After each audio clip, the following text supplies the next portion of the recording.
and welcome to the InNews series of Drishti IAS. I am Ritu and today's session is about India-Singapore meet. As you already know that recently Prime Minister Narendra Modi had visited Singapore. So that's why we had designed this discussion for you, that what are the highlights of this particular meet. And this session is important for your GES 2 perspective. Moving towards the points of discussion part. So first of all, we are going to discuss the news, then we are going to discuss about the India-Singapore relation, and then we are going to discuss about the highlights of this particular meeting. And after that, we are going to discuss practice question for prelims. Before that, you have to like, share and subscribe to the Drishti IAS channel. Moving towards the news part. So after his visit to Brunei, Prime Minister Narendra Modi had visited the Singapore.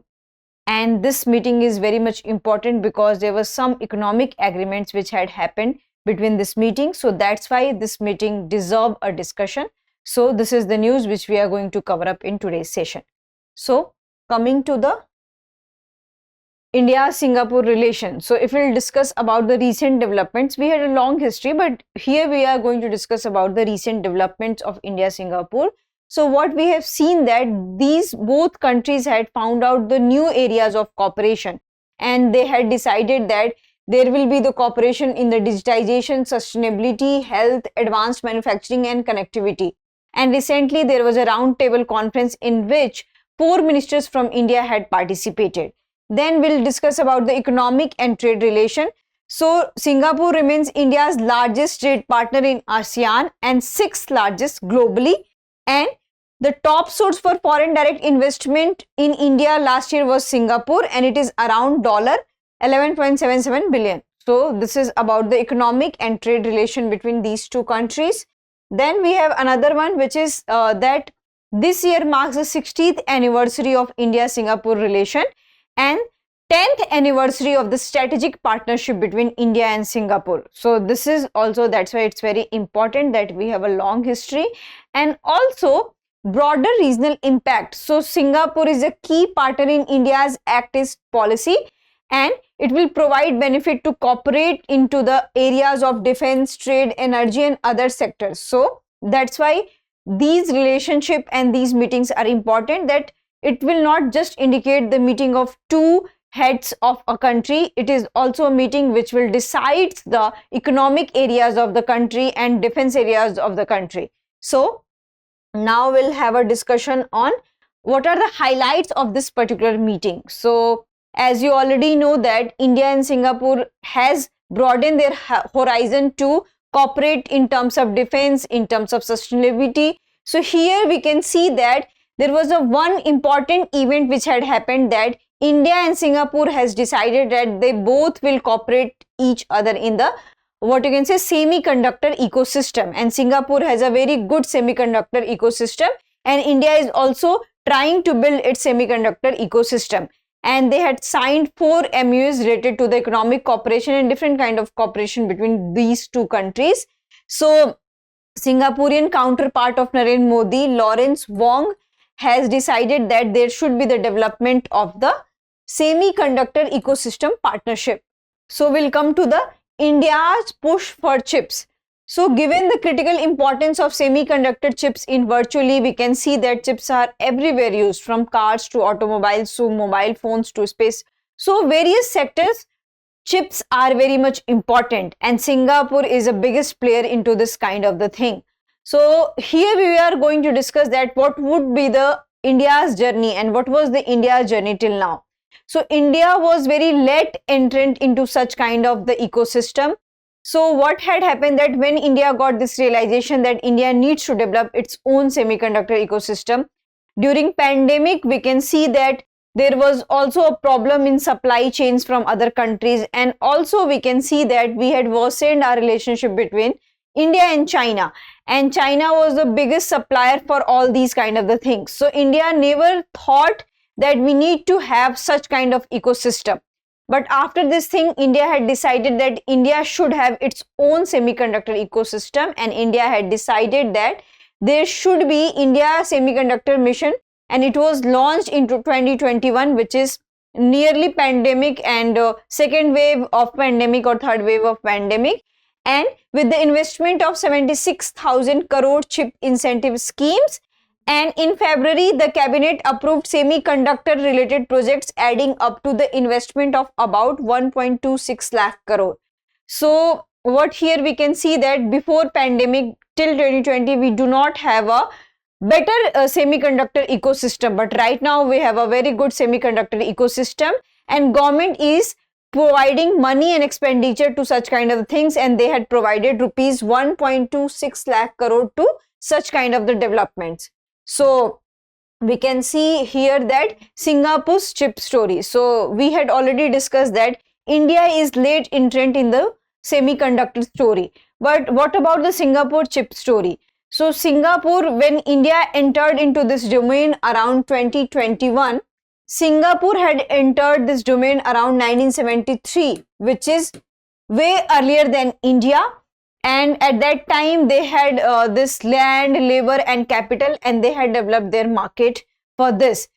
But what we have seen that recently what is happening with Singapore, it is also struggling with capital investment, and there are few challenges associated with it, which we are going to discuss in later part. But here we can see that today, if we'll discuss about the chip story of Singapore for now, so today Singapore contributes around 10% of the global semiconductor output and 5% of the global wafer fabrication capacity. And what is this global wafer fabrication capacity? So wafer fabrication is the thing from where chip is carved out.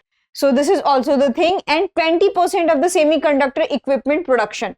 So this is the great production of Singapore in terms of the chip and in terms of the semiconductor ecosystem. And if we'll discuss about the overall contribution of Singapore, so out of 15, 9 of the world's top semiconductor firms have set up in the Singapore. So you can see that how broad and how you can say big semiconductor ecosystem we have in the Singapore. And Singapore has players in all segments, just like the semiconductor value chain, integrated circuit design, assembly, packaging, testing, wafer fabrication, equipment, raw material production. So you can see that Singapore is very much sustainable into this kind of thing and very much self-dependent and self-reliant. So it did not need much assistance from other countries. So that's why Singapore has become one of the biggest player into the semiconductor ecosystem. So this is the story of Singapore chip story. Now we'll have that what are the challenges and opportunities we have. So you already know that India had decided that along with the Singapore, we are going to develop our semiconductor ecosystem.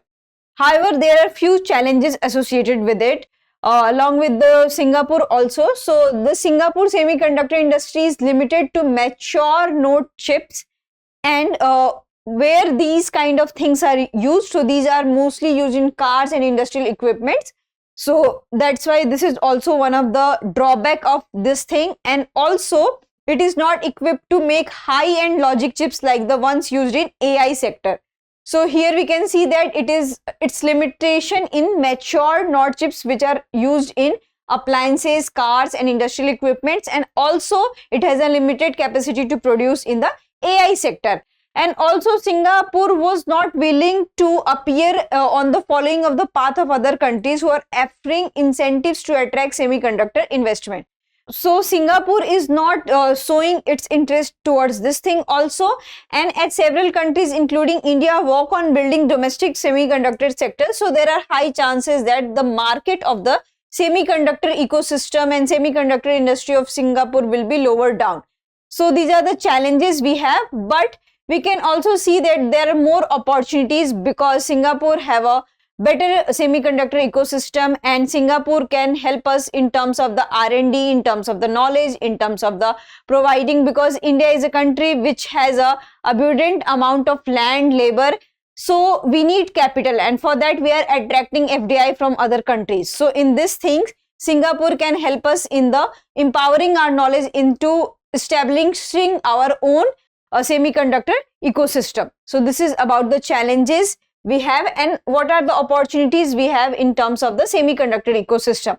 So what are the main argument and main conclusion of this discussion? So the main argument and main conclusion of this discussion is that with this meeting, India has decided that it will push up its semiconductor ecosystem, in which Singapore will help India to develop its own semiconductor ecosystem. So this is the crux of whole discussion, and also India is late entrant into such kind of the high technology. On the other hand, we can see that US, Singapore and other countries had already developed such kind of the thing.